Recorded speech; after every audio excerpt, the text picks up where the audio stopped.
Darles la bienvenida a todos los líderes, los pastores, los ancianos, los diáconos, los líderes de la iglesia aquí en el norte y de otros lugares que seguramente también nos están acompañando. Gracias por acompañarnos allí desde el Facebook y desde el YouTube. Ya doy saludo y paso a nuestro presidente. Buen día, Pastor Horacio. Bienvenido a este programa. Muchas gracias, Pastor Darío. Una alegría, hermanos, saludarlos en esta mañana, comenzando una nueva semana, como decía recién el Pastor Darío, agradecidos a Dios por habernos permitido disfrutar de un sábado en compañía de nuestra iglesia y compartir momentos íntimos con el Señor también, que es tan importante en estos difíciles momentos que vivimos y que atravesamos, no solo como país, sino como planeta. Estamos empezando un día donde tendremos una programación muy especial, muy importante, así que estamos muy felices por ello.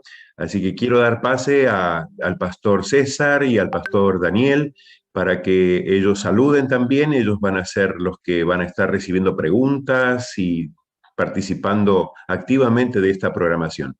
Adelante, compañeros. Muy buenos días para todos, una alegría que podamos estar juntos. A ver si ahí está nuestro compañero también, César Cifuentes, él es de Posadas.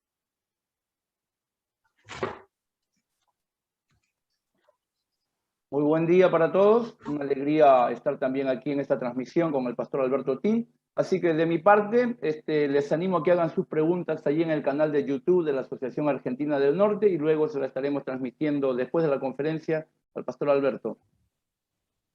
Muy bien, si hay alguna otra pregunta también pueden escribir al WhatsApp que va a estar apareciendo en pantalla o también comunicándose los que están viendo desde Facebook, haciendo sus preguntas a través del chat de allí de Facebook. Muchas gracias, Pastor Horacio, y muchas gracias también César y Daniel. Animamos para que ustedes puedan hacer sus preguntas para que el disertante, que ya va a ser presentado en un ratito, pueda responder. Pastor Horacio, tenemos hoy un invitado de lujo, podemos decir. Así que ya le paso a usted para que pueda presentarlo. Muy bien, muchas gracias, Pastor Darío. La verdad que sí, es una alegría para mí presentarles en esta mañana al Pastor Alberto Tim. El Pastor Alberto Tim es conocido por nosotros, él nos ha acompañado en reuniones similares a estas el año pasado. Así que, Pastor Alberto, estamos muy felices de que usted nos acompañe en esta mañana también. Gracias por haber agendado esta mañana para compartir un tema prioritario para nosotros como iglesia en este tiempo. Así que, reitero, muchísimas gracias. Queremos orar por usted, pastor, a fin de que el Señor, el Espíritu Santo, pueda dirigir su mente, sus palabras. Así que, Pastor Darío, ore por favor por nuestro pastor Alberto, a fin de que en esta mañana todos seamos muy bendecidos. Vamos a hacer entonces esta oración. Querido Dios que estás en los cielos, muchas gracias porque podemos comenzar esta semana de esta forma, Señor, estudiando tu palabra, capacitándonos para crecer espiritualmente. Queremos rogarte que bendigas toda la transmisión, bendice, Señor, los equipos, las conexiones, pero sobre todo rogamos que tu Santo Espíritu pueda asistir a nuestro querido pastor Alberto Tim. Bendícelo, Señor, que todo esto pueda ser de gran bendición para el liderazgo de nuestra iglesia y la hermandad en general. Te rogamos en el nombre de Jesús. Amén. Amén. Muy bien, adelante, Pastor Alberto. El Señor le bendiga. Muchas gracias por la invitación, pero mientras el pastor Horacio estaba hablando, hay un texto bíblico que dice que no puede ser muy frecuente en la casa de tu amigo, de tu vecino, porque se puede quedar aburrido de ti. Entonces, yo ya estuve con ustedes en algunas otras ocasiones y mi deseo y mi oración es que Dios bendiga mucho a cada uno de ustedes y sus familias también en esos momentos tan difíciles hasta para nosotros, porque mi señora tuvo que también viajar a Brasilia por su mamá, que también está con dificultad, tuvo un problemita allá, está en el hospital, entonces los hermanos están juntos. Pero yo estoy seguro que muchos de ustedes también conocen personas que estão em dificuldade. O caso dela foi uma caída, não é problema de Covid, pero já tinha um pouco de idade, então assim. Pero são momentos em los quais nos gostaria muito que Jesus venisse pronto para podermos ter um mundo melhor. Bueno, muchas gracias por la oportunidad de compartir este tema que es fundamental para nosotros como adventistas del séptimo día, que es el tema de los mensajes de los tres ángeles.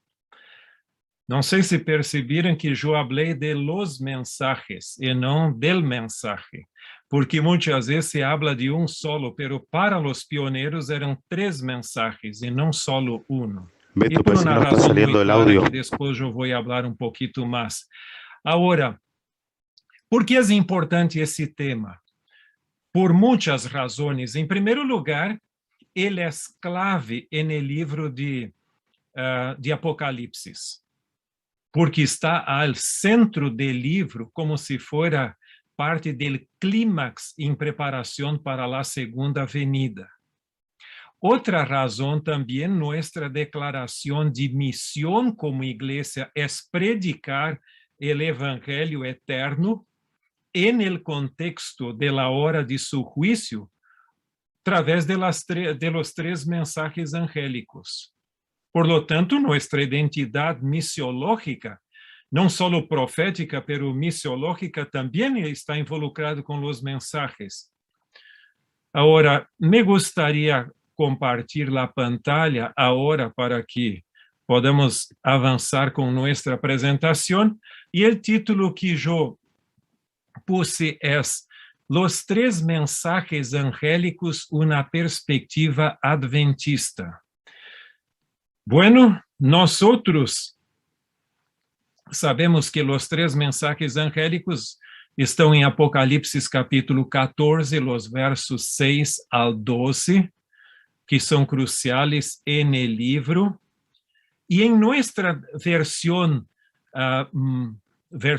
actual de los mensajes, de la misión y visión de la iglesia y algo así, tú tienes esta declaración, que nuestra misión es hacer discípulos de Jesucristo que vivan como sus testigos amorosos y proclamen a todas las personas el evangelio eterno de los mensajes de los tres ángeles en preparación para su pronto regreso.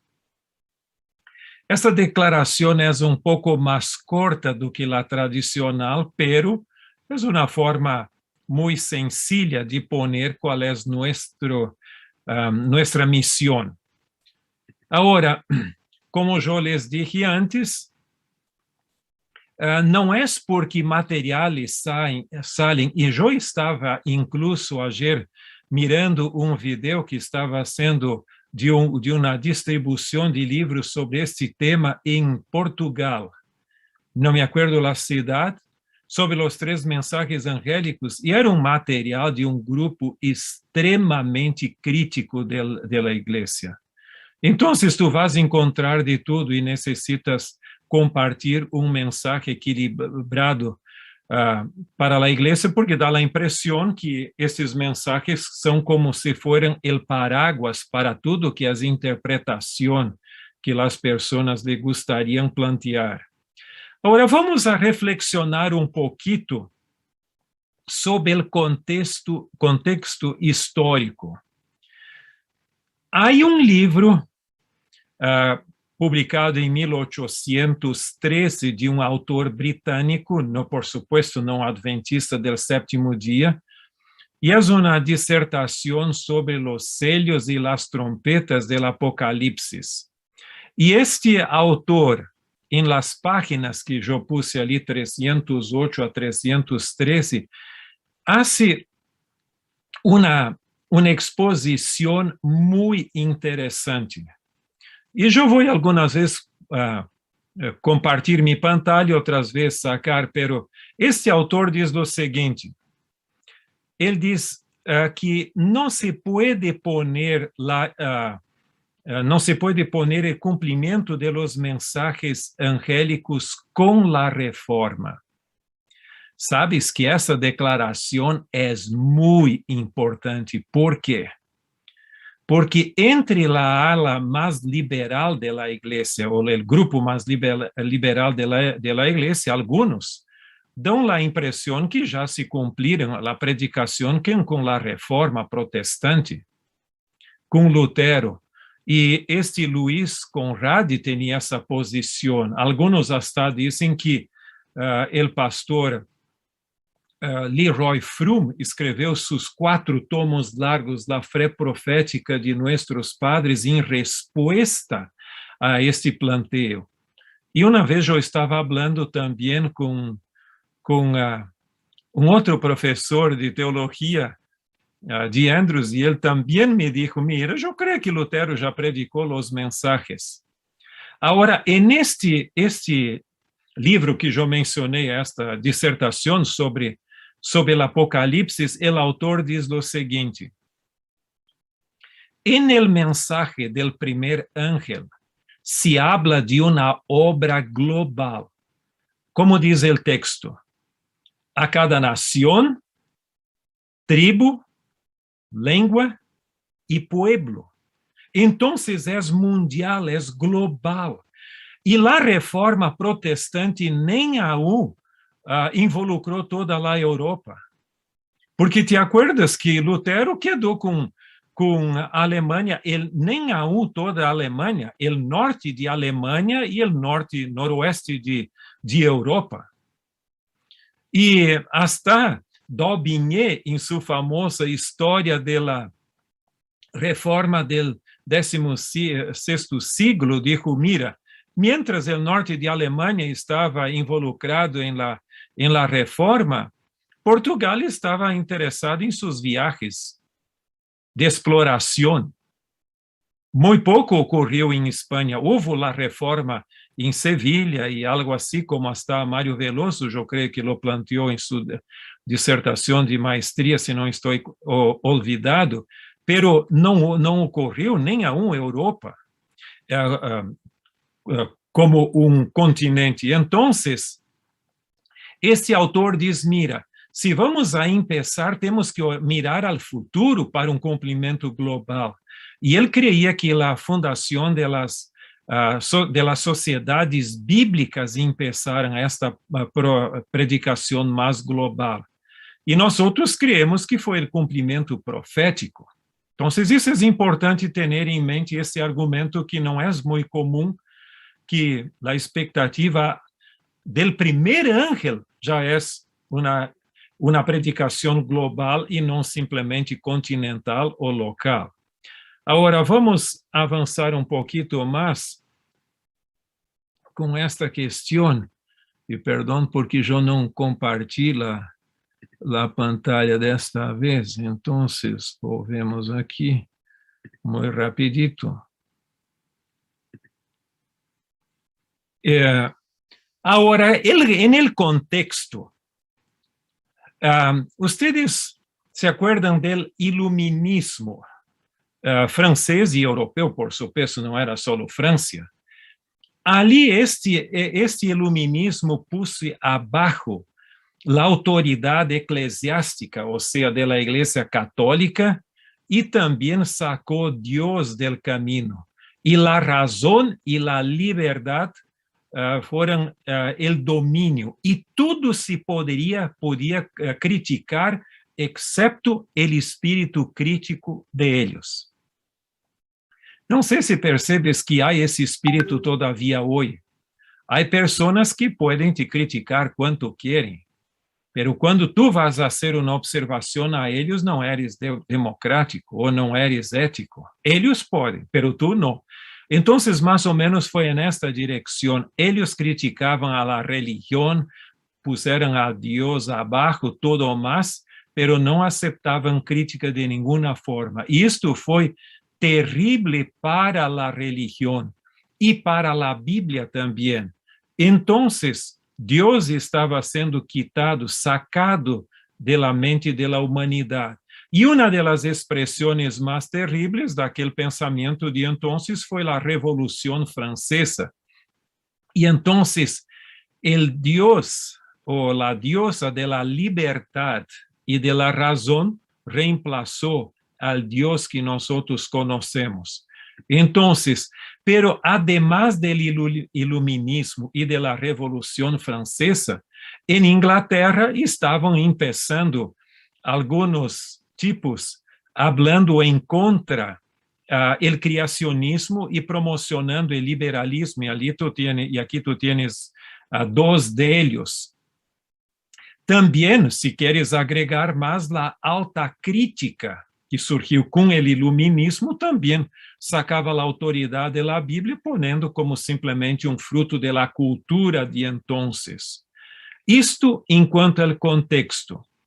Agora, poquito mais por adelante, começou o dispensacionalismo. Eu tentei ayer la noite muito encontrar uma boa ilustração em castelhano, pero não la encontrei. Então, encontrei esta em português, que eu creio que é a mais clarita, pero aunque não esteja muito fácil de ler.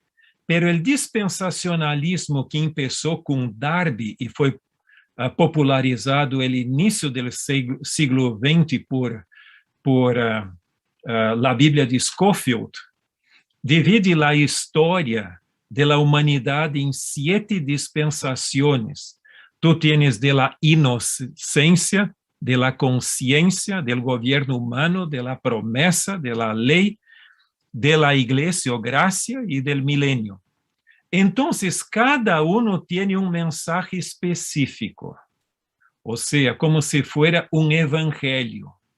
Para su época, el pueblo es juzgado por esta predicación especial para aquel entonces, fracasa, viene el juicio y esta dispensación es reemplazada por una nueva.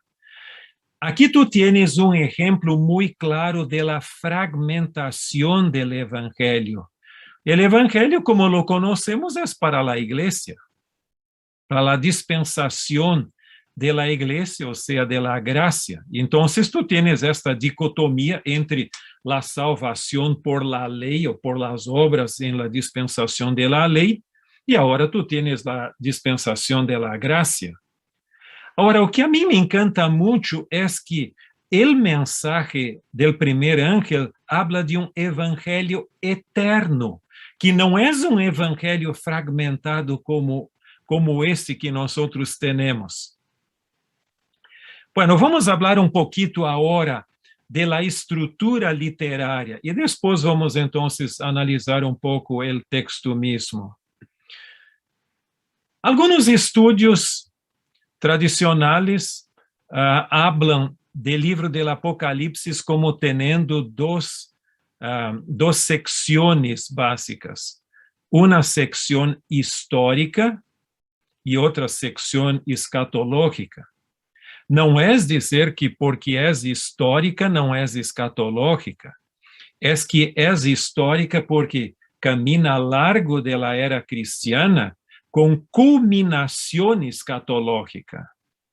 Então, tu vas ver que sempre empieza por a largo da história, tu tienes o clímax escatológico. Pero a última secção ali, tu tienes uma secção essencialmente escatológica. Agora, los mensajes de los 3 ángeles estão en esta transición entre una sección y otra, onde tú tienes la ira de las naciones y que después vienen las plagas. Vamos a mirar un poquito. Kenneth Strand foi el autor nuestro, professor de Andrews, que desarrolló nuestra comprensión de la estructura quiástica del Apocalipsis con 8 visiones, porque algunas personas creían que hay una sola visión, pero según él, toda vez que ocurre la expresión yo miré y vi, algo así, es una nueva visión. Entonces tú tienes aquí toda esta secuencia, y otra vez arriba tú tienes los poderes del mal contra Dios y sus santos también. Entonces, Kenneth Strand yo fui profesor de él, y una vez Gerhard Hasel me habló de él como un de los dos últimos enciclopedistas adventistas, profundo en todo. Y él era un gran historiador del cristianismo, también tenía una buena comprensión de las lenguas originales. Y solo para que ustedes tengan una idea, quando eu tomei a classe de Lutero com ele, ele disse o seguinte: ustedes podem escrever seus exames em la língua que querem. Pode ser em inglês, alemão, francês, holandês, italiano, espanhol. E português eu vou necessitar um pouquinho do dicionário, pero pode ser em latim também, como vocês querem.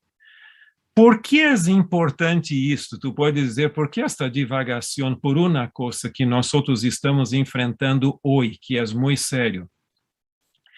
Há uma forte ola em los estudos do Apocalipse hoje, que é o seguinte: tudo se arregla por la exégesis.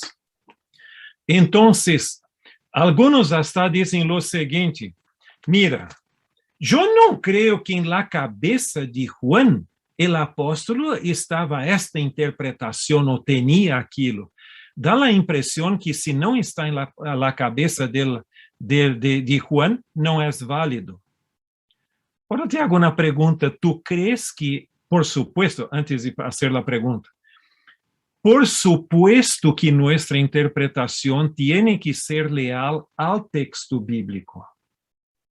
E não temos autorização de distorsionar. ¿Te acuerdas que en el capítulo 22 hasta diz si alguém saca algo del livro ou se alguém agrega algo, Deus não vai deixar como sendo simplesmente um juego, alguma coisa, não. Agora, não se olvidem de uma coisa, que a base é exegética no texto. Necessitamos ter uma compreensão ampla teológica, pero la profecía não se cumple adentro del texto mismo. La profecía tiene un cumplimiento externo histórico, que tiene que estar em harmonia com el texto. E muitas vezes o profeta não entende todas as coisas. ¿Te acuerdas que hasta Daniel quedou enfermo ali por não ter entendido o cumprimento da profecia das 2.300 tardes e manhãs? Então, a profecia muitas vezes vai muito mais aliado que a compreensão do profeta, e aí é que ingressa como vou dizer, a presciência divina, o conhecimento que Deus tem do futuro e que o ser humano muitas vezes é limitado. Então, isso é importante. Kenneth Strand tinha como vou dizer, este paquete muito bueno. Nada é perfeito, pero outra vez, perdão, porque outra vez eu simplesmente compartilho a pantalla para mim mesmo e não para vocês. Mira, uma outra forma de entender o livro do Apocalipse, tu tienes aqui de Richard Davidson, esta compreensão da sequência, onde tu tienes algumas visões e algumas imagens do santuário, o interlúdios do santuário. Tu tienes a inauguração, a intercessão, o juzgamento que empieza o capítulo 11, e percebes que tu tienes também o pueblo del juicio, que é a Odisseia, cesação, ausência, é a terra. Entonces, tú tienes una imagen secuencial del santuario adentro del Apocalipsis.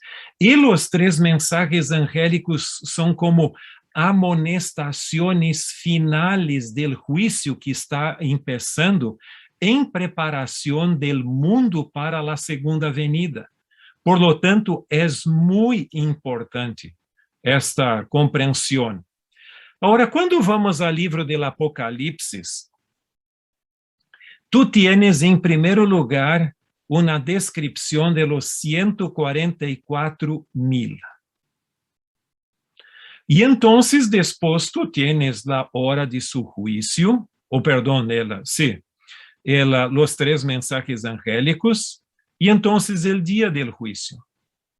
Entre los pioneros nuestros había un grupo que se llamaban los adventistas de la era venidera, y en estos adventistas de la era venidera, ellos que tenían la idea o creían que los 3 mensajes angélicos serían predicados por los 144,000 en el milenio, porque los 144,000 son el último grupo allí de la tierra. Entonces, si es así, entonces tiene que vir después en orden cronológica y ser predicado durante el milenio. ¿Cómo tú contestas a esta interpretación? Bueno, es muy interesante que una vez yo estaba escuchando Raúl Dedren, que fue hasta el asesor de la tesis del doctor Carlos Steger, y él dijo una cosa que me gustó mucho. Él dice que en el Apocalipsis 14 tú tienes una estructura proléptica. ¿Y o que es estructura proléptica? Proléptica es típico de la lengua griega, que es donde primero tú describes un grupo o alguna cosa, y después los factores que generaron la formación de este grupo. Entonces, tú tienes la imagen de los 144,000 y después los factores que generaron los 144,000. Por lo tanto, no es que después viene la predicación, no, hasta antes. No sé si tú ya miraste una película o leíste una biografía. Si yo empezara diciendo así, el pastor Kairos nació así por adelante, su papá, su mamá. Mira, queda un poco aburrido. Primero tú tienes que hablar o que él hizo. Bueno, fue presidente de la Asociación del Norte Argentino, o Argentina del Norte, y alguna cosa así, y esto y aquilo, aquella función así, y después tú hablas la parte así. Entonces, una película hace lo mismo. Primero hace el punto clave del asunto que genera el interés y después habla una secuencia un poco más cronológica. Entonces, aquí tú tienes algo semejante. Entonces, el elemento cronológico es de los versos 6 al 20. En primer lugar, el grupo. Después, los factores que generan el grupo y entonces la segunda venida. Esta predicación en preparación para la segunda venida. Y tú tienes allí 2 descripciones muy importantes. Tú tienes una alusión en el inicio de esta sección a la hora de su juicio. Y solo después, el día del juicio con la segunda venida de Jesús.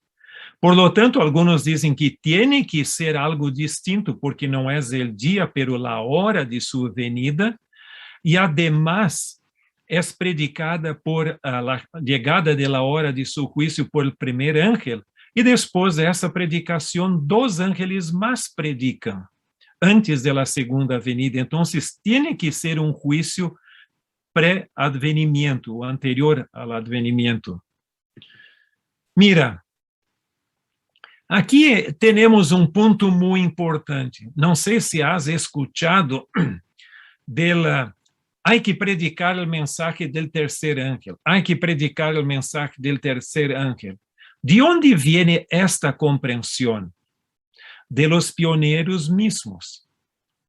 Ellos creían que el primer ángel empezó su predicación con Guillermo Miller, o algunos ponen el gran movimiento del segundo advenimiento, movimiento mundial, y después terminó su predicación y fue reemplazado por el segundo ángel. Fue reemplazado después por el tercer ángel. Y entonces hoy nosotros predicamos solo el tercer mensaje angélico. Esta fue la comprensión inicial entre los adventistas observadores del sábado. Después vino la comprensión que es así. Sí, nosotros predicamos solo el tercer ángel, pero el tercer ángel contiene el mensaje del primer y del segundo ángel. Entonces predicamos el tercer, pero adentro del mensaje está del primero y del segundo también. Y entonces la comprensión definitiva es que no predicamos solo el tercer ángel. El primer ángel empezó más temprano, después vino el segundo y por último el tercer, pero predicamos los tres mensajes hoy. Por eso que a mí no me gusta la expresión el mensaje de los tres ángeles. Yo creo que queda mejor los mensajes de los tres ángeles, así cada uno tiene su identidad y no es que tú te quedas con un solo mensaje, pero son predicados o proclamados juntos. Ahora vamos a reflexionar un poco más sobre el contenido mismo de estos mensajes. Bueno, yo considero el mensaje del primer ángel una proclamación. Y es la proclamación del evangelio eterno, el evangelio que siempre fue predicado, el mismo evangelio del reino que Jesús predicó en su ministerio, pero no es una predicación común, es una predicación especial en el contexto de la hora de su juicio. Entonces, há um contexto escatológico especial. Não é simplesmente el cronos, de onde vem cronologia, que é o tempo normal. Tu tienes el cronômetro hasta. Agora, tu és el escatón, ou seja, um tempo especial. E esta predicação do Evangelho Eterno agora está involucrado por este momento muito importante. Agora, la proclamación del mensaje del primer ángel generó una reacción de rechazo a este mensaje. Y entonces tú tienes por el rechazo del mensaje del primer ángel, y tú tienes la declaración de la caída de Babilonia. Y esta caída, por supuesto, no es su destrucción, es simplemente una caída moral para los pioneros, porque después, en el capítulo 18 de Apocalipsis, este mismo mensaje es ampliado, hay una ampliación del mensaje allí, y con la posibilidad de todavía salir de Babilonia. Si fuera su destrucción, no existiría más, no hay como salir. Y entonces tú tienes finalmente, por influencia de la predicación o proclamación del primer mensaje y así por adelante de todos, tú tienes una polarización de la humanidad entre aquellos que adoran a la bestia, su imagen, reciben su marca, y aquellos que, la paciencia de los santos, que guardan los mandamientos de Dios y tienen el testimonio de Jesús, o guardan la fe de Jesús, como dice en ese texto. Entonces, que guardan los mandamientos de Dios y la fe de Jesús. Mira, aquí entonces tenemos un poco más en detalles los mensajes para nuestra reflexión. En primer lugar, nosotros tenemos el Evangelio Eterno. Yo voy a repetir algo do que yo ya planteé solo para nuestra confirmación, solidificación del contenido. Para los pioneros, del mensaje, yo creo que esa es nuestra posición porque no cambiamos. Ese es el evangelio del reino, el evangelio que siempre fue predicado. Tú podrías me preguntar, pero entonces el evangelio empezó con Jesucristo, ¿no es cierto? No lo creo así. Ese evangelio es eterno, por supuesto que el evangelio está centralizado en Jesucristo. Pero este evangelio empezó en la eternidad con el plan de salvación. Mi amigo y mi amiga, mira, tú no te puedes olvidar de una cosa. Los evangélicos en general, los cristianos, hacen una gran distinción entre el Antiguo Testamento y el Nuevo Testamento. Como si el Antiguo Testamento la salvación fuera por la ley, por obras, y el Nuevo Testamento entonces por gracia. Pero otra vez hablando del Evangelio eterno, Elena de White habla muy clarito y yo creo que ella está formidable. Y esta cita yo hablo a veces hasta con personas que me preguntan, evangélicos así. Ela diz, não há uma distinção tão clara como muitos hacen entre o Antigo Testamento e o Novo Testamento. Ela diz que o Antigo Testamento é o Evangelho em símbolos. E o Novo Testamento é o Evangelho em realidade. Entonces, uno es tan importante como el otro. Caramba, si tú tienes esta idea de que el Evangelio, que el Antiguo Testamento es el Evangelio en símbolos y el Nuevo en realidad, uno es que como si fuera la sombra y la otra la realidad, usando el lenguaje de Hebreos capítulo 8:5 y también 10:1, isso dá uma nova compreensão e põe abaixo todo o sistema dispensacionalista evangélico, como nós outros hablamos. Em realidade, cada sacrifício era uma demonstração de fé em relação com o grande sacrifício do Cordeiro de Deus que quita o pecado do mundo em la cruz del Calvário. Mira, solo esta expresión tú podrías ampliar mucho. Solo que hay un problema. A muchas personas le encanta el evangelio y se olvidan del juicio. Pero Jesús mismo en San Juan 16 habló de que cuando vendría el Espíritu Santo, él convencería del pecado, de la justicia y del juicio. Si la obra del Espíritu Santo mismo es convencer del juicio, ¿cómo yo me quedo solo con el evangelio y me olvido del juicio? En realidad, estes mensajes no son mensajes simplemente de Jesús me ama. Son amonestaciones para el mundo y para nosotros, por supuesto, de que o fim está cerca e que pronto Jesus vai venir, e tu tienes isto en el verso 14 en adelante.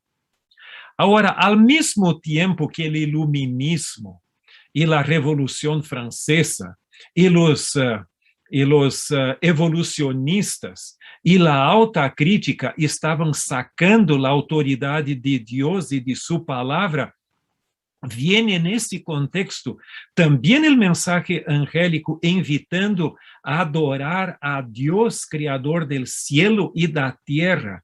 Entonces, é mensaje muito actualizado para nós outros. Alguns podem dizer, bueno, esses mensajes foram buenos para os pioneiros, hoje estamos em outro mundo. Eu digo, se os pioneiros necessitavam destes mensajes, nosotros todavía mucho más, porque la centralidad de Dios y de su palabra y la autoridad está veniendo abajo y nadie quiere saber de juicio. Todo es Jesús me ama. Y aquí tú tienes el equilibrio del evangelio, del juicio, de la adoración en un paquete. Después viene el segundo ángel. ¿Qué es Babilonia? Bueno, hubo discusión entre nuestros pioneros y entre aquellos que creían que Babilonia podría ser solo los evangélicos, porque disseram, mira, nosotros salimos solo de las iglesias protestantes evangélicas, pero nadie salió de la iglesia católica. Isso era um argumento de Jaime White. E tampouco a igreja católica calificaria para ser Babilônia, porque essas igrejas caíram e a igreja católica já nasceu caída. Então, não califica.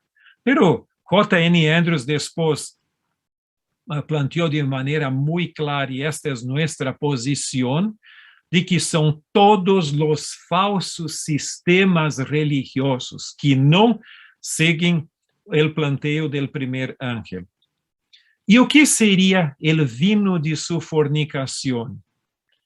Não é uma estrutura eclesiástica, ou seja, uma organização da igreja.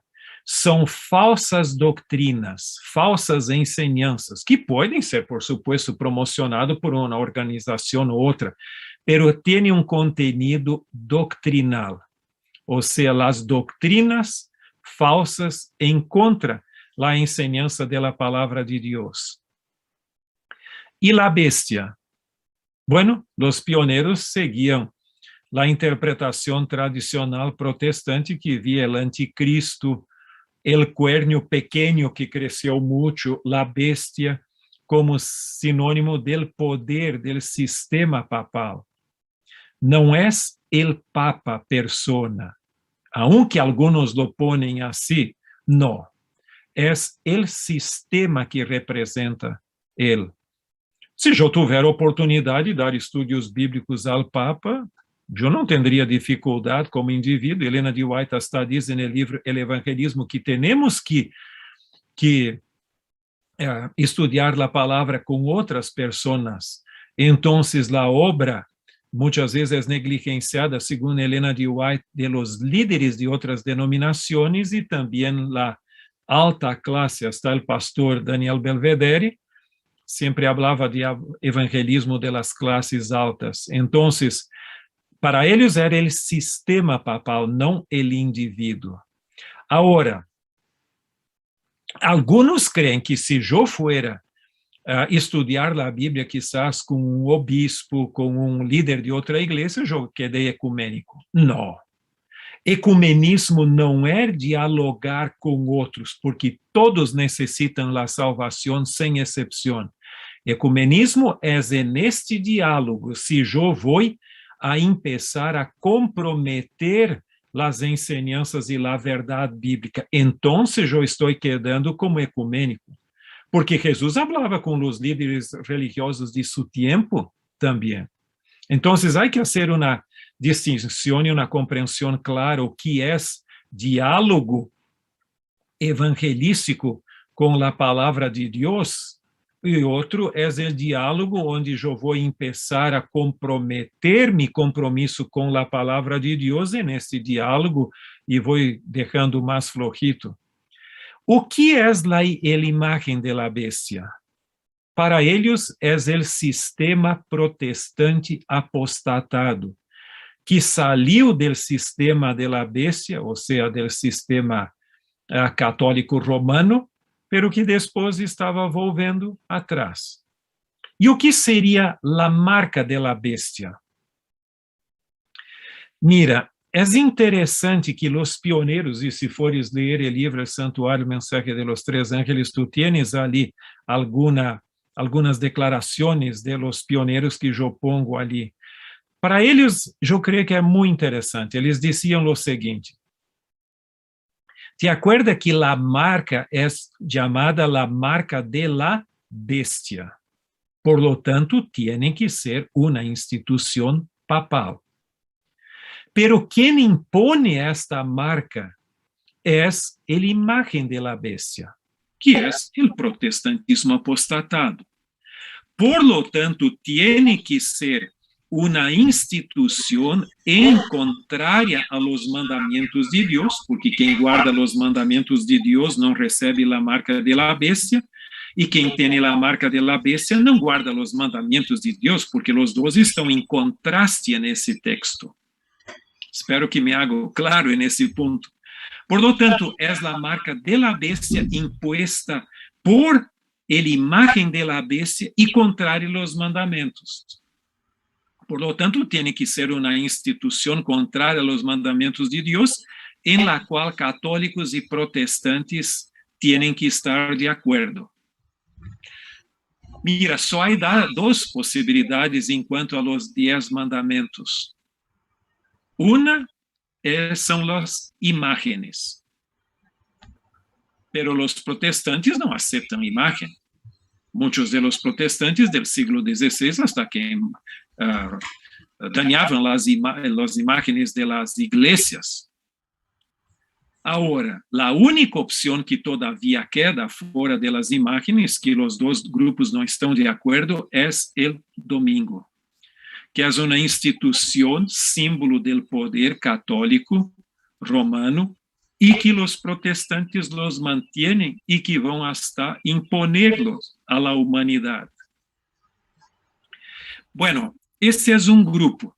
Después tú tienes ali el otro grupo adentro, ¿te acuerdas que yo hablé de una polarización? Y ese grupo son los santos, o sea, el remanente, como tú tienes en Apocalipsis 12:17. El remanente. Entonces, aquí tú tienes paciencia. Es la paciente espera por la segunda venida en un contexto de oposición y hasta de persecución.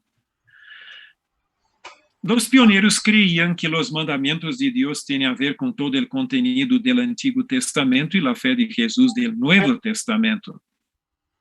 Pero tú puedes ver que los mandamientos, tú tienes un mandamiento que es del amor de Dios, los dos del amor a Dios y al prójimo, los 10 mandamientos, y tú tienes otros allí. Pero para los pioneros, todo nuestro mensaje que no está dentro de los mandamientos de Dios está en la fe de Jesús. Por lo tanto, essas duas últimas expressões é mais ou menos um resumen de todo o contenido doctrinal da Bíblia. E a fé de Jesus, diziam eles, não é simplesmente uma crença, é um compromisso que tem também um contenido, porque se tem que guardar a fé de Jesus. Então, ali sale esta dicotomia entre teoria e prática. É um compromisso completo. En el libro El Santuario Mensaje y los Mensajes de los Tres Ángeles, yo hablo de algunas exposiciones, y si tú tienes opción de dar una miradita, yo no me acuerdo la página aquí, pero casi en el final del último capítulo, tú tienes algunas personas que plantearam estas coisas aqui. Déjame ver rapidamente se lo consigo ubicar, porque tú vas ver, por ejemplo, que nuestro amigo Roy Alan Anderson veía como 30 elementos doctrinales en esta exposición de los 3 mensajes, en su exposición de los 3 mensajes angélicos. Algo semejante también foi planteado por Mervyn Maxwell. Então, tu tienes aqui quantidade de diferentes elementos doctrinales involucrados nesses mensajes. Bueno, uma cita de Helena de White que é muito importante.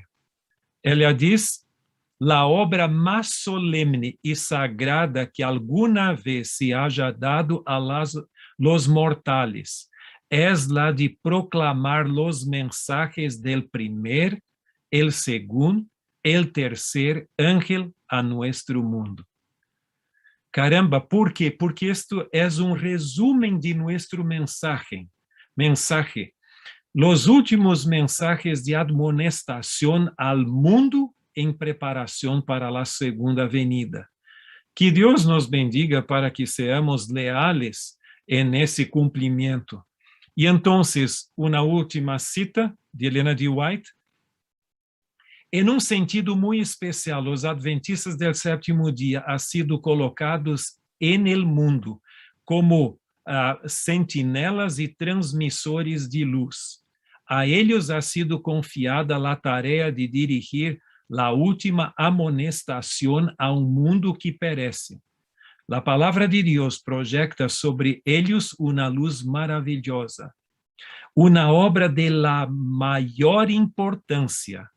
Les ha sido confiada proclamar los mensajes del primer, segundo y tercer ángeles. Ninguna obra puede ser comparada con esta, y nada debe desviar nuestra atención de ella. Las verdades que debemos proclamar al mundo son las más solemnes que jamás hayan sido confiadas a seres mortales. Nuestra tarea consiste em proclamá-las. El mundo deve ser amonestado e el pueblo de Dios tiene que ser fiel a su cometido. Mira, que Dios bendiga a cada uno de ustedes e a mí también. E en estes dias finales e tão desafiadores de nuestra história, que seamos leales a esta missão que Deus nos ha brindado.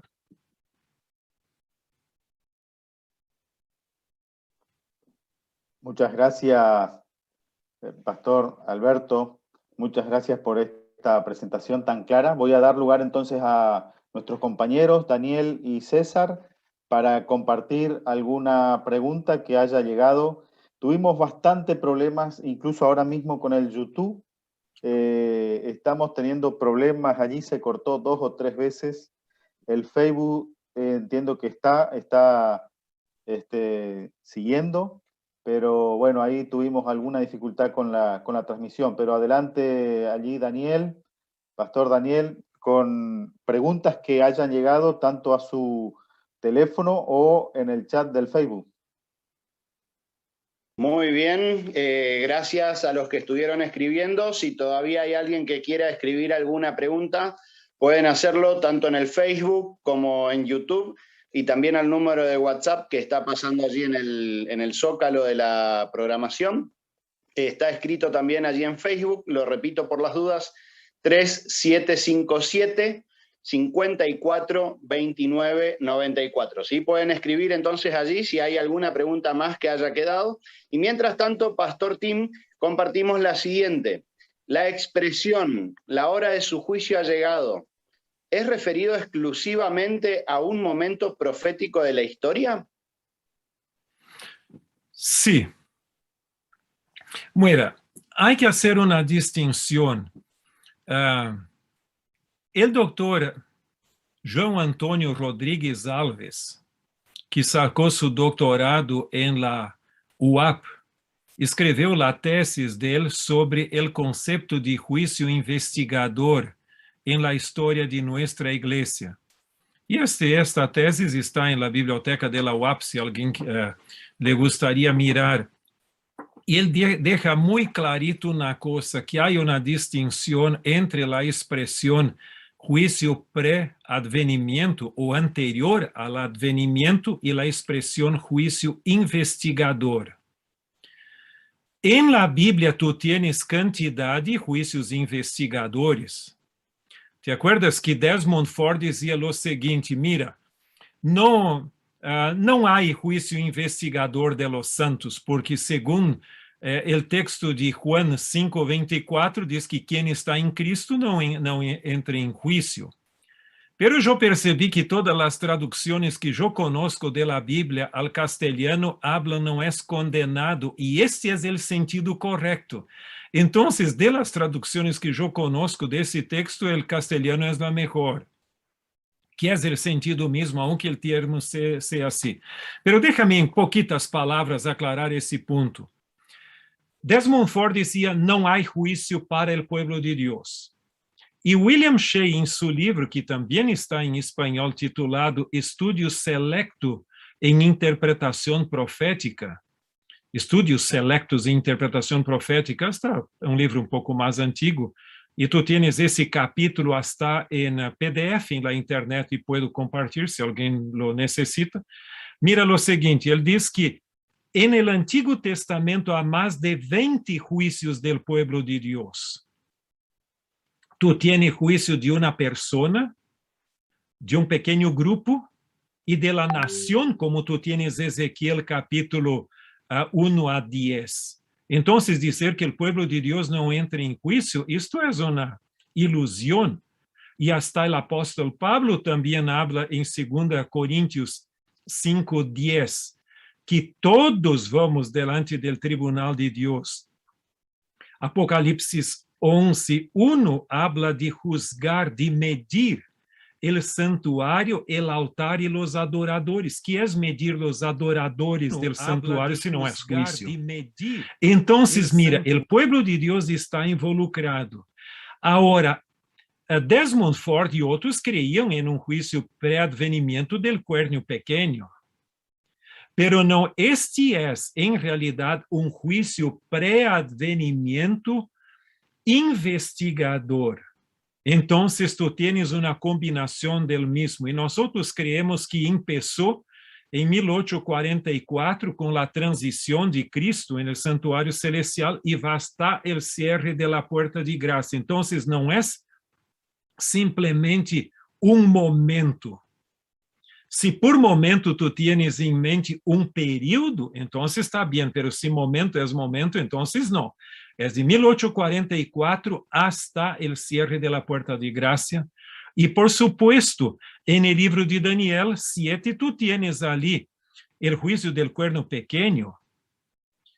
El juicio del cuerno pequeño es la vindicación de los santos. Entonces, no es en contra del pueblo de Dios, es a favor del pueblo de Dios.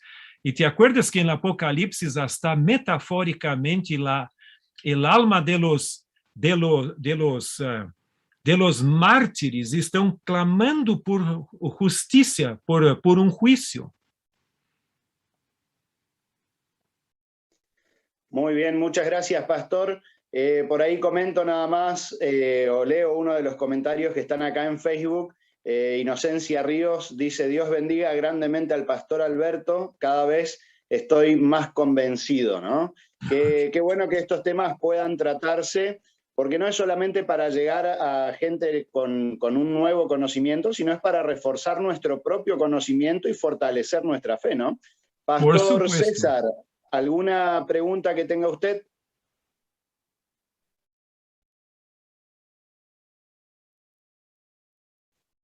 El audio, ahí está.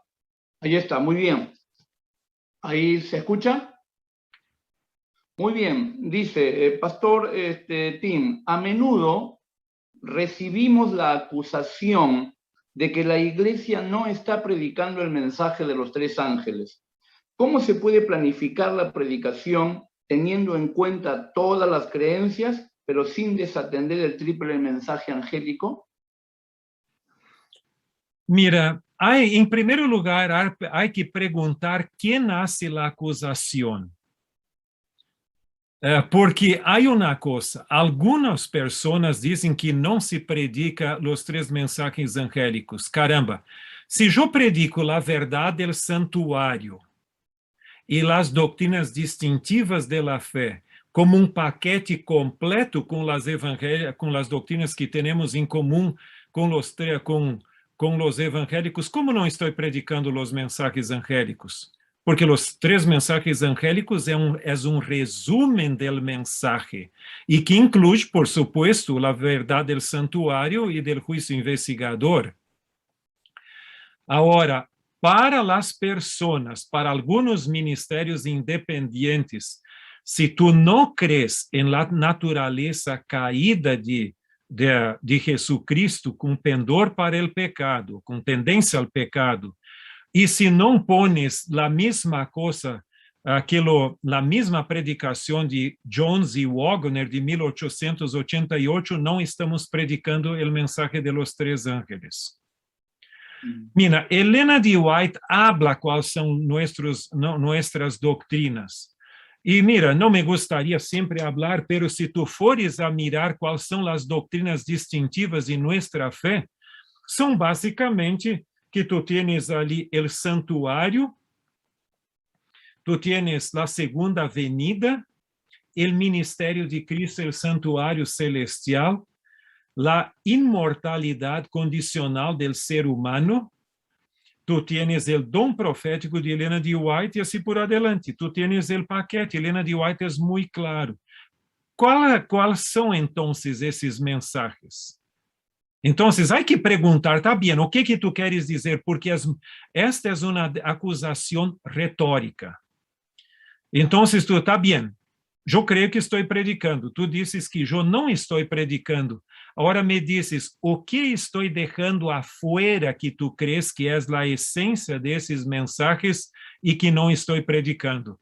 Então, há que ir a menudo, porque é muito fácil fazer uma declaração general retórica, que muitas vezes não tem muito conteúdo. É como dizer, as compilações de Helena de White não são buenas. Sim, então me gostaria ter exemplo de algum erro, de alguma distorção. Então, a pessoa habla em sentido retórico. Muy bien, muchas gracias, pastor. Daniel, si tenés otra pregunta, te dejo el lugar. Sí, preguntan si los 144.000 son simbólicos o literales. Esta é uma pergunta clássica. Tradicionalmente, ao largo de las primeiras décadas, os adventistas creiam que era número literal. Hasta quando houve o passagem do siglo XIX para o XX, algumas famílias aqui em Estados Unidos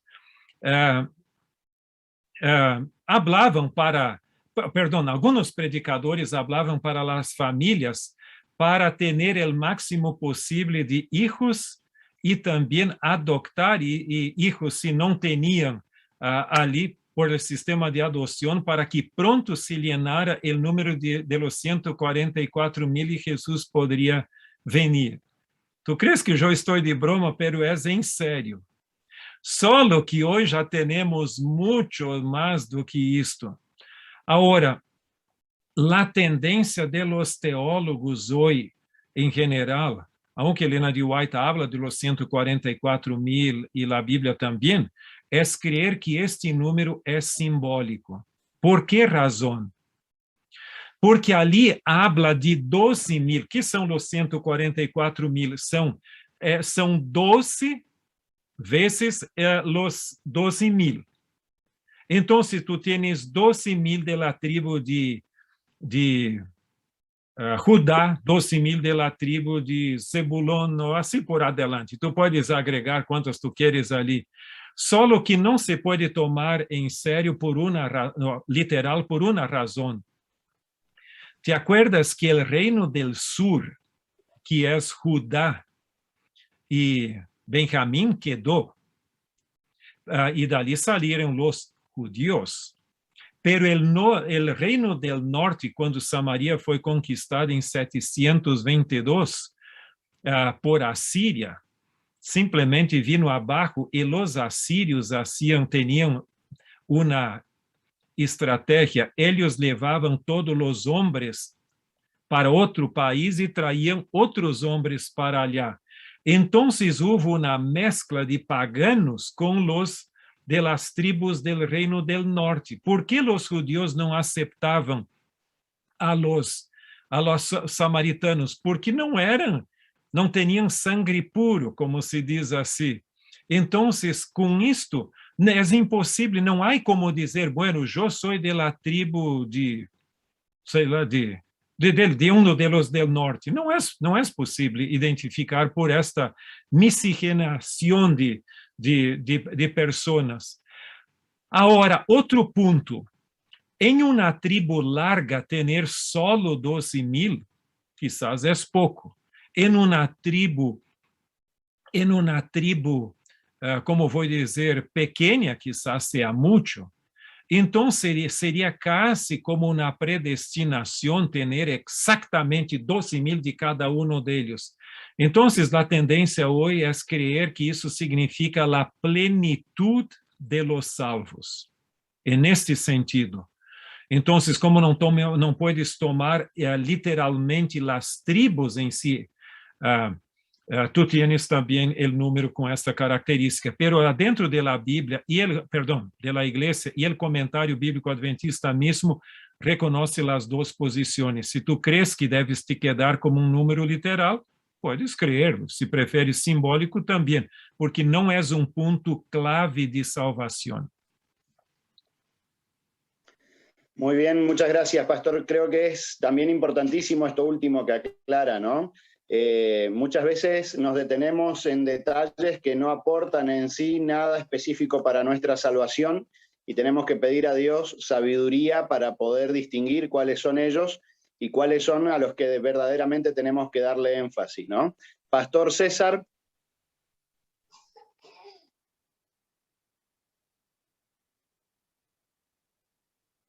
Ahí está. Hay una pregunta, pastor, que hace una hermana y tiene que ver con el primer ángel. Dice así: hay una línea pastoral que está predicando que su juicio indica que le hacemos el juicio a Dios y que Él está en el banquillo de los acusados. Ella dice, entiendo que no es así, pero ¿por qué se está predicando esto? Bueno, adentro del marco del gran conflicto cósmico histórico, yo hablo siempre del gran conflicto cósmico histórico porque tiene una dimensión cósmica que empezó en el cielo y tiene a ver con los poderes del bien y del mal espirituales, como hasta Efesios capítulo 6 habla, que no es contra la carne y el sangre, pero tienes un desarrollo histórico en la humanidad aquí. Adentro de este marco, Satanás acusó a Dios de ser injusto. Y él es el acusador de los hermanos.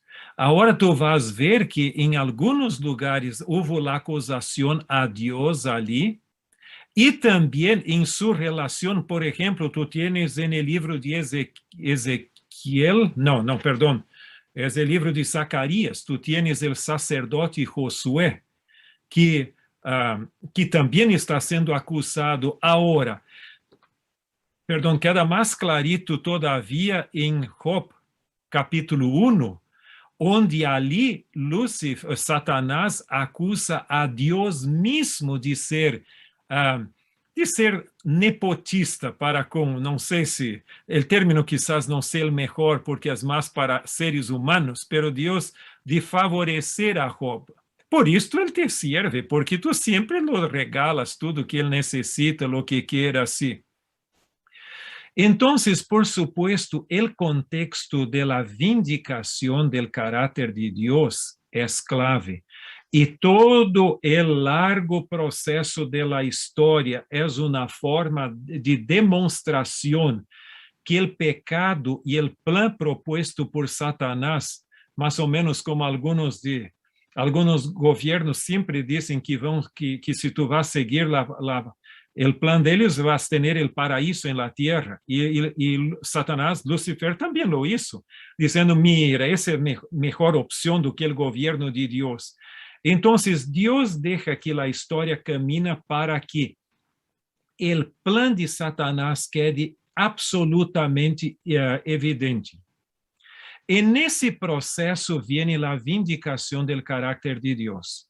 Ahora, los perfeccionistas dicen que la última generación de la historia humana van a vindicar el carácter de Dios para que Jesús pueda venir. Por supuesto, yo creo que todo el pecador que está al lado de Dios es una demostración del poder transformador de la gracia de Dios, y la última generación no va a ser una excepción.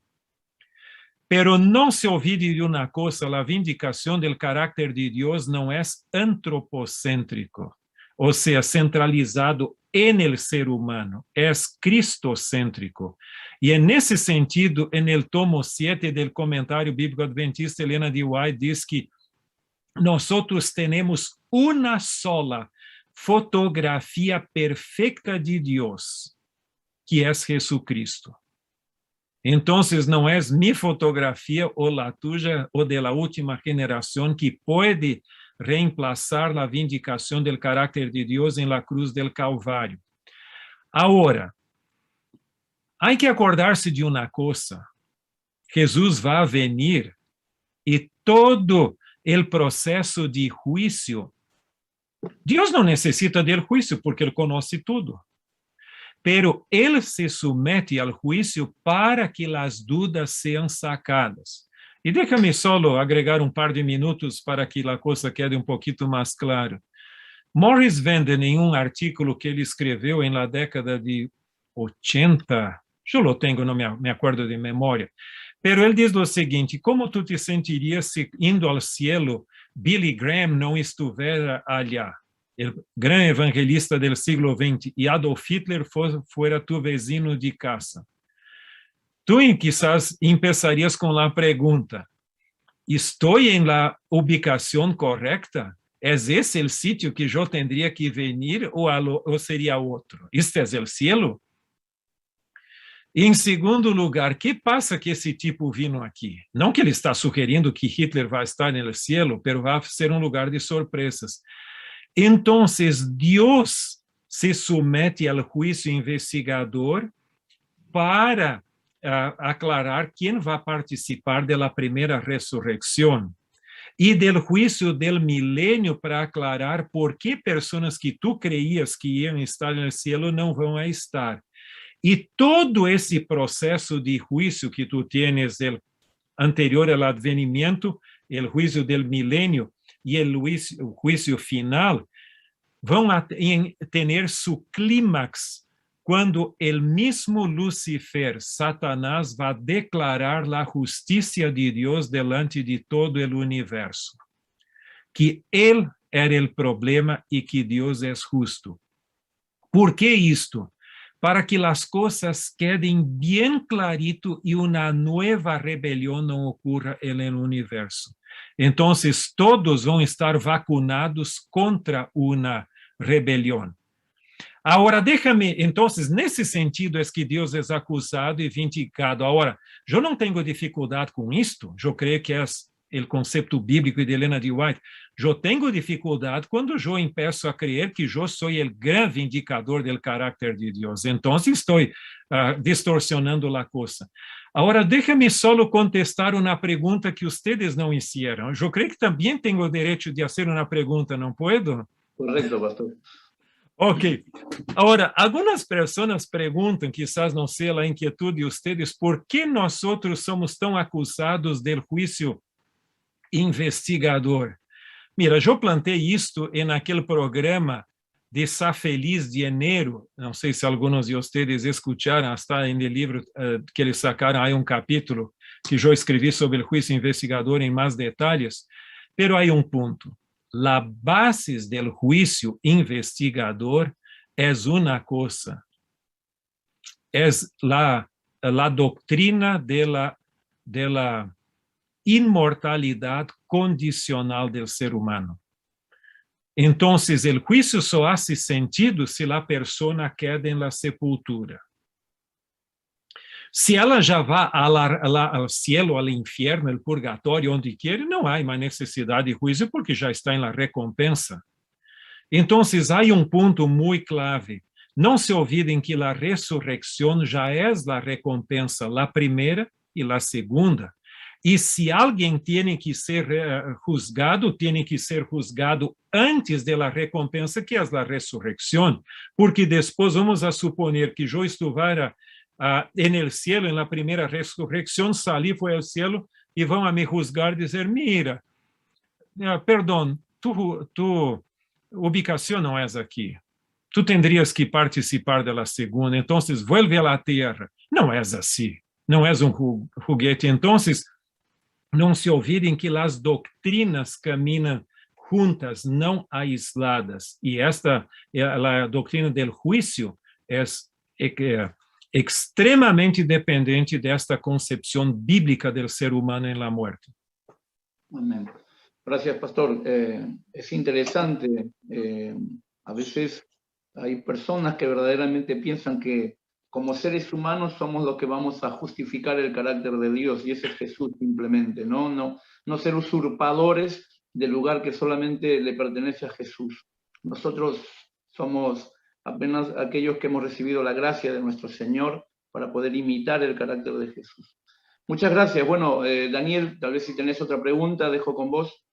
Bueno, por ahí, viendo esto, en la pregunta decía como que a Dios se lo pone en el banquillo de los acusados, ¿no? Yo por ahí hablando con un abogado, entendí, no sé, no lo estoy viendo ahora el pastor Tim, no sé si sigue estando allí, o se nos cortó la transmisión. Sí, sí. Está. De mi parte, sí. Este abogado me explicaba que en Estados Unidos están los juicios por jurado, que es para ayudar a tomar las decisiones por allí donde hay ciertas dificultades técnicas, ¿verdad? O morales, por así decirlo.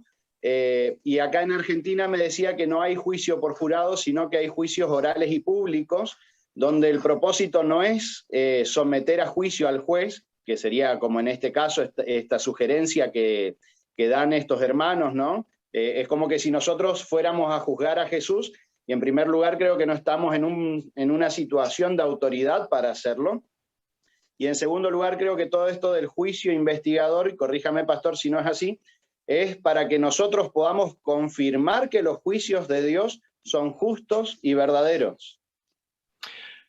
Hay que cuidar, porque la acusación de Dios es la base de todo el gran drama del gran conflicto cósmico histórico.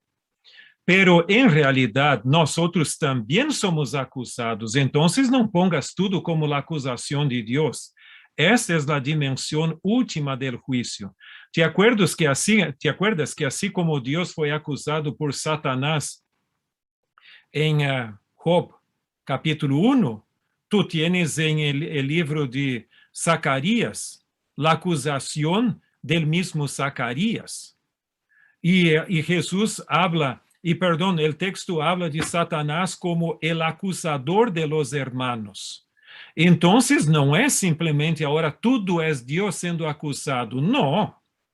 Deus é em el sentido amplo, mas todos nós outros somos acusados por ele, porque ele é acusador de los hermanos, e hasta a angústia de Jacob vai ser a dúvida de se nós outros fomos perdonados, se realmente nós outros nos arrependimos e fomos perdonados por la gracia de Deus, esta inseguridade da salvação. Hasta. Entonces, não há que fazer agora cair o argumento del either or, como se diz em inglês, ou isto ou aquilo, não. Há duas dimensões, a dimensão cósmica de Deus, que é uma coisa, e nossa dimensão aqui também. Todos los hijos de Dios son acusados por el diablo. ¿Por qué? Senão tú tendrías que decir que Jesús es el abogado del Padre. No, él es nuestro abogado. Y mira, y Dios no está siendo, en el plan de salvación, Dios no está siendo juzgado. O que ocorre, ele tem a acusação del Satanás. Agora, a maneira como ele trabalha a coisa, o plano de salvação, é que vai vindicar o caráter de Deus. Suas próprias ações vão a vindicar. Tu sabes que, se tu queres aprofundizar um pouco mais, leas, então, Romanos capítulo 3.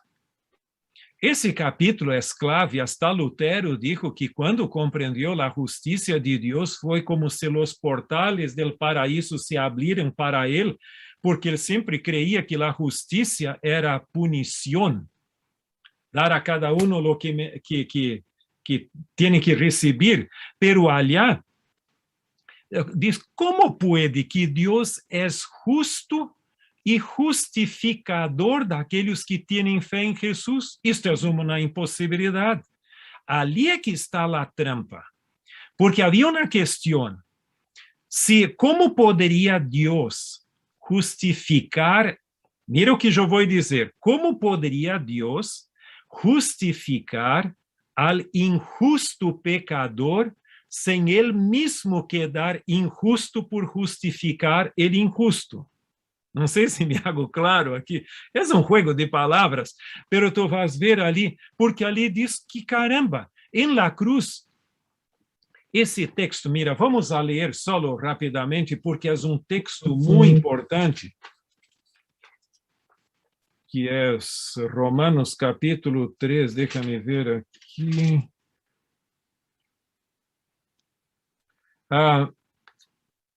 Aqui nos diz o verso 21 a 20 em adelante. Romanos 3, 21. Pero ahora, aparte de la ley, se ha manifestado la justicia de Dios, testificado por la ley y por los profetas, la justicia de Dios por medio de la fe en Jesucristo, para que todos los que creen en él, porque no hay diferencia, porquanto todos pecaram e estão destituídos de la glória de Deus, sendo justificados gratuitamente por sua graça mediante la redenção que é em Cristo Jesus, a quem Deus puso como propiciação por meio de la fé em su sangre, para manifestar su justiça, a causa de haver passado por alto em sua paciência los pecados passados.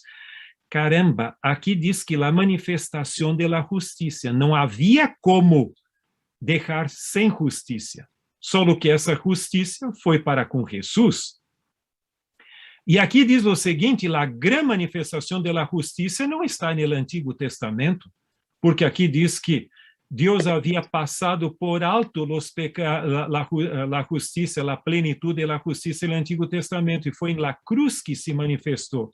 E ali diz, 26, com mira a manifestar neste tempo sua justiça, a fim de ser el justo e el que justifica al que es de la fé de Jesus.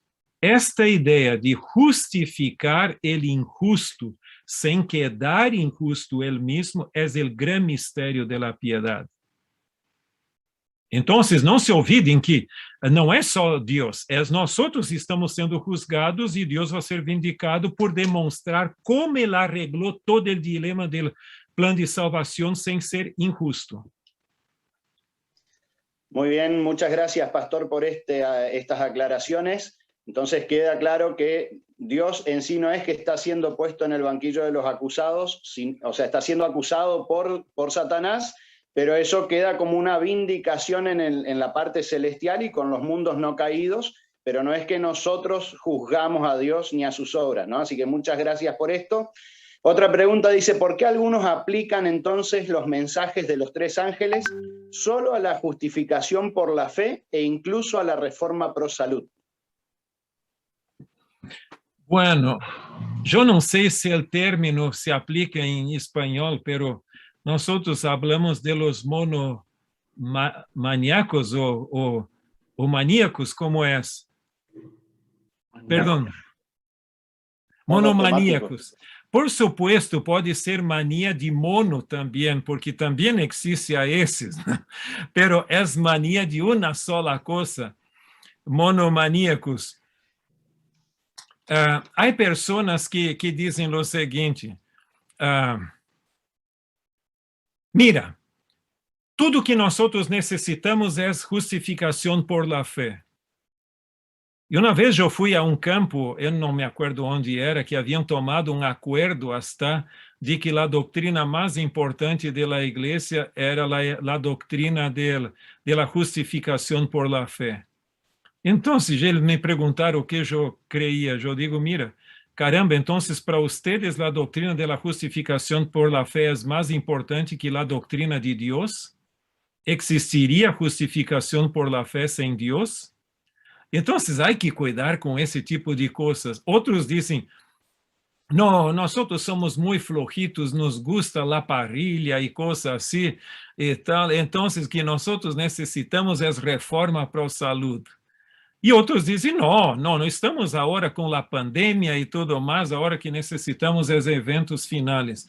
Eu les digo uma coisa, o que nós outros necessitamos é de menos especialistas em doutrinas e mais clínicos generales em todo o mensagem. Porque se eu me acuerdo, Jesus hasta para o diabo mesmo dijo que temos que viver de la palavra que mais me gusta. La que más me encanta, no, de toda la palabra. Entonces, hay que cuidarse con esto, porque los 3 mensajes angélicos no es un sombrero, perdón, un paraguas para abrigar solo mi teoría, es todo el mensaje que tiene que estar abajo. Perfecto. En el versículo 13, considerando la muerte de muchos santos antes de la segunda venida, ¿no puede también ser parte de los 3 ángeles? No, bueno, esta discussão ocorreu, e se fores mirar o livro, tu vas ver que houve essa discussão, alguns iam hasta o verso 12 e outros adelante um pouquinho, pero em realidade é hasta o verso 12. O que ocorre? En el verso 13, e é uma excelente pergunta, como as demás também, pero esse é um ponto que ali habla de uma bem-aventurança para aqueles que de agora em adelante morrem en el Senhor. Então, nós creemos que essa é a bem-aventurança para os muertos que morreram bajo a predicação de los 3 mensajes angélicos, mais especificamente del terceiro ángel, que começou em 1844 em adelante. Por esta razão, Helena de White, em alguns lugares de seus escritos, habla desta ressurreição especial, que são aqueles que lhes gostaria muito ver Jesus volvendo em seus dias, não tiveram a oportunidade, como os pioneiros, e se tu fores ao cemitério de Crespo Campo, vai encontrar quantidade deles ali, que está cerca de tu cidade também, ou de tu ubicação, pero tu vas ver pessoas que les tinham a esperança de ver Jesus volvendo, e estes vão ressuscitar antes da segunda venida para a ressurreição. Agora, é muito interessante que o doutor Arthur Stelli, que é de Cazaquistão, e ele é dos vice-presidentes, escreveu sua tese de doutorado sobre Daniel 12. Se tu lês em inglês e queres ingressar no sítio de Andrews, que é simplesmente andrews.edu/library, tu podes poner o nome dele, podes baixar a tese. Todas as teses agora estão disponíveis para se baixar ali. Tu podes mirar ali, ele faz estudo sobre este assunto de las 2 ressurreições que tu tienes em Daniel 12. Tu tienes uma ressurreição general e uma ressurreição específica. Muito interessante a conclusão. Hasta em el folheto de la escola sabática que eu escrevi sobre o estado do ser humano em la muerte para el año de 2020, la última del 2022, eu hasta cito esta tesis porque creio que é muito aclaradora nesse ponto. Dale, César, Muy bien. hay una pregunta. Hay una pregunta aquí que me hacen, dice, ¿qué argumentos bíblicos existen para aceptar el sistema historicista y refutar los sistemas preteristas y futuristas? Bueno, essa é uma pergunta que seria prática, a resposta seria praticamente uma exposição por sua conta. Agora, há que acordar-se que tu tienes, en el mismo livro de Daniel, tu tienes ali a interpretação. Por exemplo, se tu vas ao capítulo 2, habla de la sequência de los impérios. Então, não é algo de uno solo império. Então, tu vas ver que há paralelismo. Ustedes se acuerdan que ustedes hasta estudiar, nós estudamos a lição da escola sabática de Daniel. de Elías Brasil. Entonces, tú tienes ali el capítulo, los grandes períodos proféticos son Daniel 2, el 7, el 8 y 9, 9 un complemento del otro, tú tienes el 11 y 12. Entonces, o que ocurre? Tú tienes, ahí hay una repetición para ampliación. Entonces, como el capítulo 2, que es el gran marco, tiene la secuencia de los imperios ali, es muy interesante. Cuando tú vas al capítulo 8, también hay una interpretación muy clara. Mira, el macho cabrío y así, tú tienes ese representa Medo-Persia y Grecia y tal, entonces tú ya tienes ali adentro de la profecía misma ese tipo de, como voy a decir, de interpretación que lo exige. Si el Apocalipsis es, por ejemplo, una ampliación todavía más, mucho más en detalles do que en Daniel, entonces yo el mismo principio se necesitaría interpretar. Y tú tienes también en el mismo capítulo 8 de Daniel, diz que é para dias muito lejanos, para el tiempo determinado del fin. Hay cantidad de expresiones. Y perdón, no me gustaría poner mucho énfasis em outras publicações, pero Gerhard Fundel escreveu sua tese de doutorado também disponível no sítio de Andrews sobre a expressão tempo del fin em Daniel. Muito aclaradora. Entonces tú tienes eso. Por supuesto, yo podría quedar la mañana hablando sobre esto, pero el tiempo, el reloj no nos permite. Muy bien, pero pastor, yo creo que hay gracias. evidencias internas adentro mismo que lo exige. Muy bien, muchísimas gracias, pastor. Dejo ahí a centrar al pastor Darío.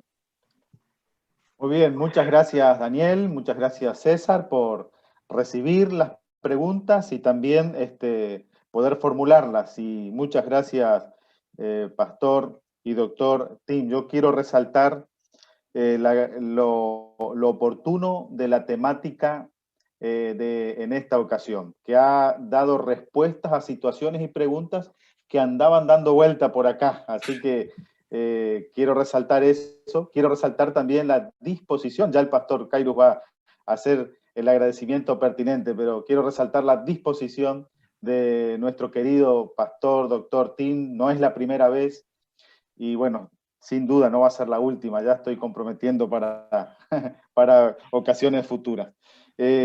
Gracias a todos los que nos han estado acompañando en el YouTube, en el Facebook.